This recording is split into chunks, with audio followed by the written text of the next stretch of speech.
Hello everyone, आपका ई board classes में स्वागत है। कैसे हैं आप लोग?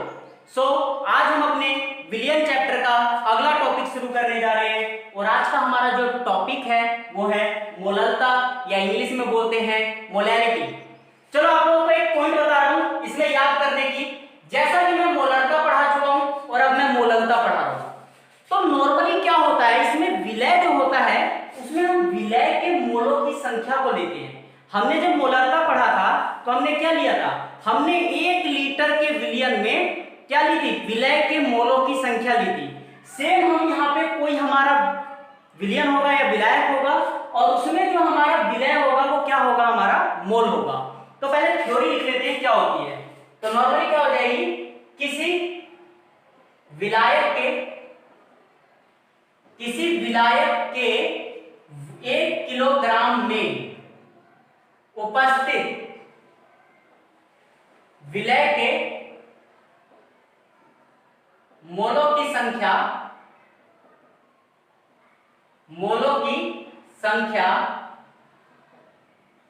को मोललता कहते हैं। देख लो, इस बार मोललता और मोललता में डिफरेंस क्या है।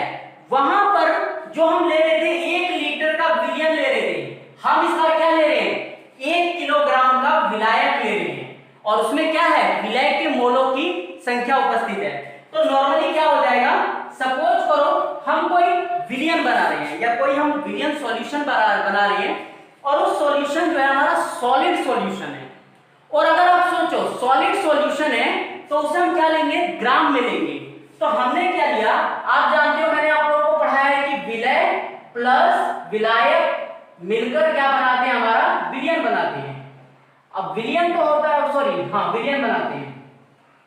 तो अब हम यहां पर करने वाले हैं क्या, हम ये देखेंगे कि जो हमारा विलायक है 1 किलोग्राम का, सपोज करो ये हमारा 1 किलोग्राम का क्या है, विलायक।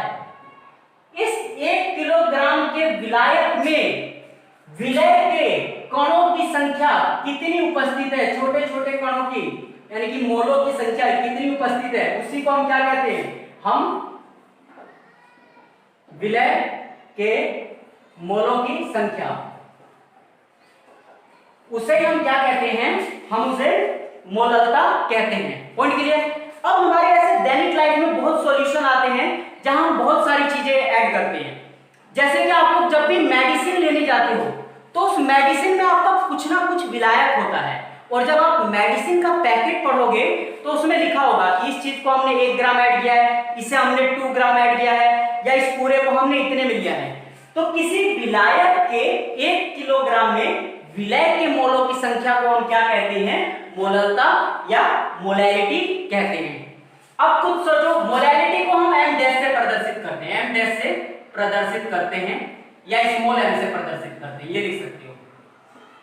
अब इसमें आगे क्या हो जाएगा, m डैश बराबर जो हो जाएगा, अब आप खुद सोचो विलय के मोलों की संख्या यानी कि सेम पहले वाले की तरह n अपॉन क्या हो जाएगा, विलय। क्यों, विलय के मोलों की संख्या। लेकिन इस बार आप क्या लोगे, विलायक, तो क्या हो जाएगा यहां, विलायक का भार। तो इसे ऐसे कर लो, पहले इसे कर लेते हैं, विलय के मोलों की संख्या अपॉन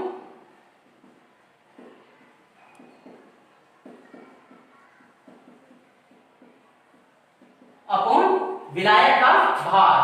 तो m डैश इक्वल टू आपका क्या हो जाएगा, विलय के मोलों की संख्या यानी कि n विलय और विलायक का भार मतलब w और यहां पर क्या लिखो, विलायक। आप लोग यहां पर w कैपिटल रखिए। अब इसका रीजन क्या है, ये जो है आपका w 1 kg में है, मान किलोग्राम में है, इसका मतलब 1 kg है तो किलोग्राम में है। बैटरी है कि हम w बड़ा क्यों ले रहे हैं, क्योंकि आप लोगों को याद होगा मैंने n बराबर बताया था कि n बराबर जो होता है small w upon small m होता है। तो 2 बार w रिपीट होंगे, तो इसलिए हम इसके w को क्या मानेंगे, छोटा w मानेंगे। और जब इसे सॉल्व करोगे तो याद करके क्या आ जाएगा, किलोग्राम को ग्राम में चेंज करोगे तो आप लोगों को फिर से सेम फॉर्मूला, 1 किलोग्राम कितने के होता है, 1000 ग्राम के। तो 1 ग्राम बराबर कितना हो जाएगा, 1 अपॉन 1000 किलोग्राम के।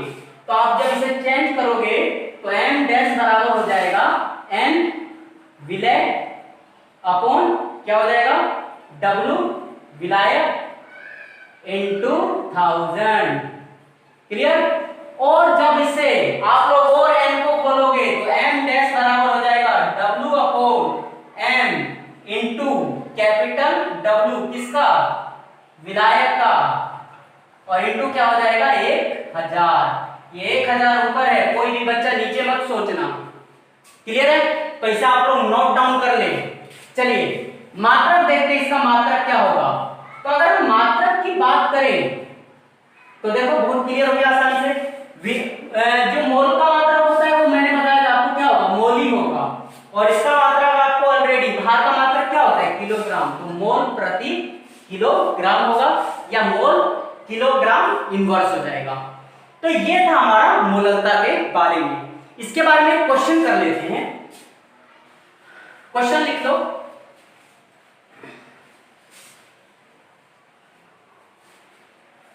क्वेश्चन ये है,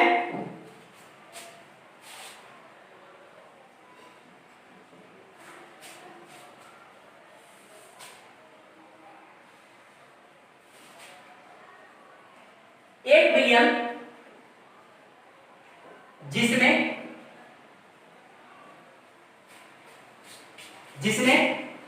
विलायक का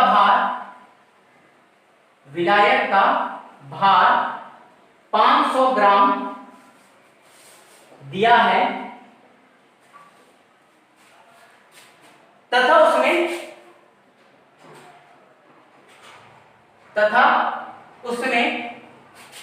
20 ग्राम NaOH घुला है, तो क्या करना है आपको, मोलकता की गणना करनी है। मोलकता ज्ञात करो। मैं पहले बोल चुका हूं, न्यूमेरिकल आपको मैं स्पेशली कराऊंगा, मिनिमम 5-6 लेक्चर दूंगा। तो मोलकता की गणना हमें करनी है। तो आप लोग नॉर्मली सोल्व कर लो, क्या हो जाएगा। आप लोगों को विलायक का भार दिया है, यानी कि कैपिटल W का मान कितना दिया है, 500 ग्राम। ये हमारा क्या है, विलायक। क्लियर। इसके बाद वो कह रहा है उसमें 20 ग्राम NaOH घुली है, यानी कि विलय का भार कितना दिया है, विलय का भार स्मॉल w, देखो मिल गया आपको कितना, 20 ग्राम दिया हुआ है। क्लियर। और आगे जो आपको दिया है NaOH का अणुभार कितना हो जाएगा, NaOH का अणुभार m बराबर हो जाएगा कितना, Na का होता है 23, O का होता है 16, H का होता है 1, ओवरऑल हो जाएगा 40। हो गया।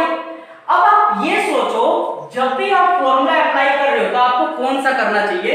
आप लोग यहां देखो, अगर W का मान किलोग्राम में दिया होगा तो हम दूसरा फॉर्मूला अप्लाई करते।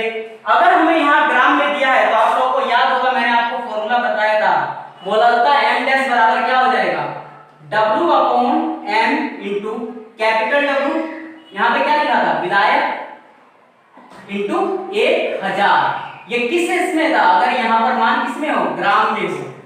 तो देखो m डैश बराबर W का मान कितना 20, m का मान कितना 40 और कैपिटल W का मान कितना 500 और इसका मान हमारा 1000 हो जाएगा।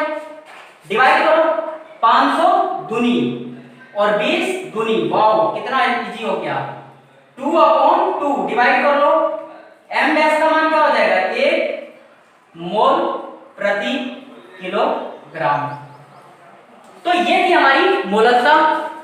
तो वीडियो को लाइक, सब्सक्राइब एंड शेयर जरूर करें। धन्यवाद।